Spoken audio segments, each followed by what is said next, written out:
be very brief and just say that among the affinities that give rise to friendship, one of the most compelling is a shared passion for objects.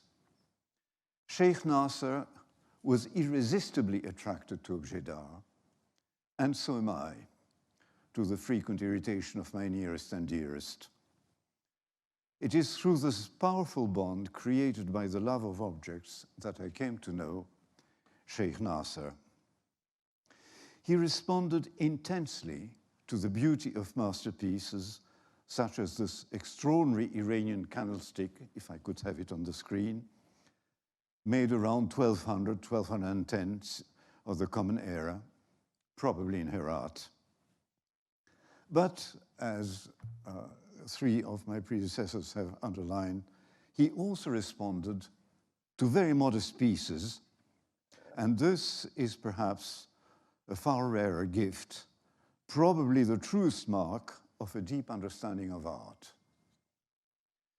When Sheikh Nasser came across pieces like this half of a spherical incense burner, which I hope is on the screen, which would be called in Arabic a shammama, from the same period as the marvelous candlestick, he saw in his mind the glory it once had. He could visualize the faces at one time intact that the characters representing the 12 signs of the zodiac originally had. Like all people with a deeply ingrained love of objects, Sheikh Nasser was not given to discoursing about the art.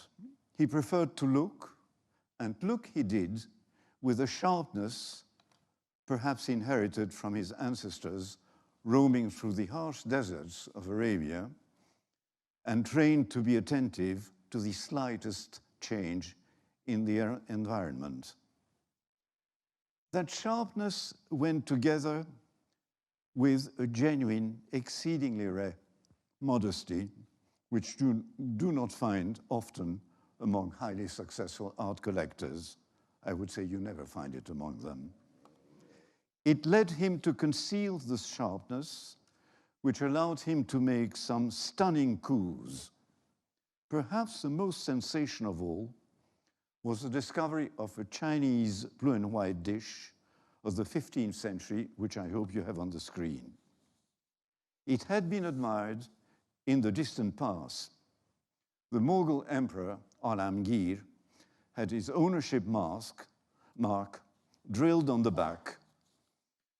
Al-Amgir Shahi, and you have the date in Arabic digits, 1071, corresponding to September 1660 to August 1661, in the third year of his reign.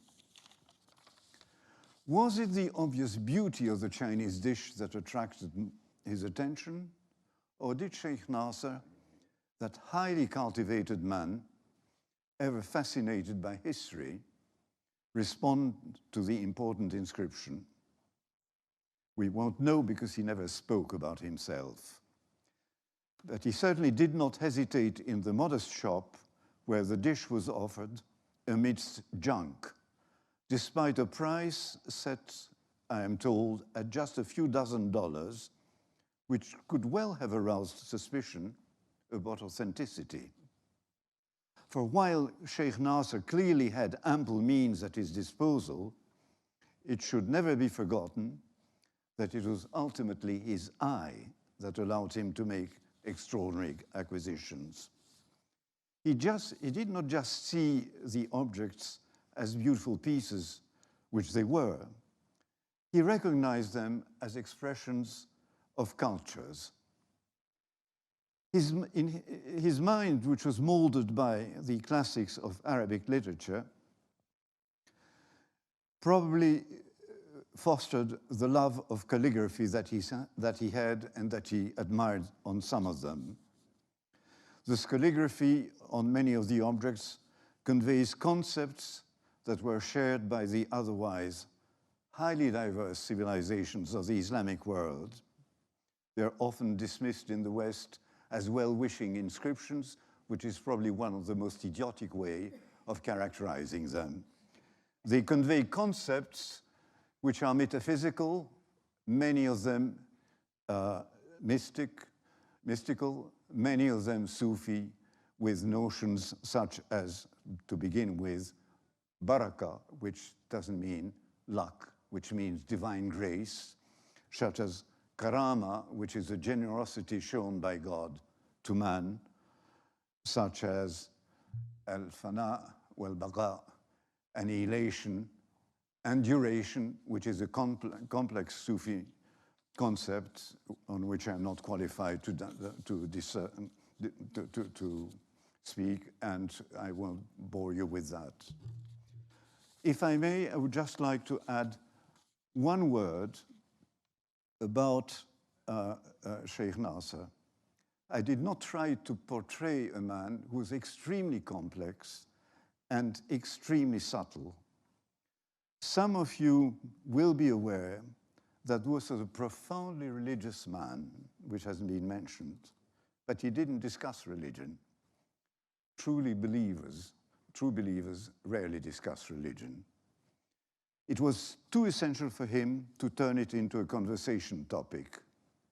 On the other hand, he was anything but a man austere by temperament. He had immense joie de vivre, as the French would say, a zest for life. He was always ready for a laugh and had a very keen sense of humor. More dangerously for others, he was a sharp reader of character, and he sized up those who approached him in the split fraction of a minute, which was not always very comfortable when you realized it. But he was also fundamentally kind, which is rare when people are sharp. He was generous of spirit. He hated injustice, zulm, oppression, jafa. All that revolted him. He would have been a very great reformer. Kuwait lost a great man, and I lost a friend. At my age, there aren't many of them left. Thank you very much.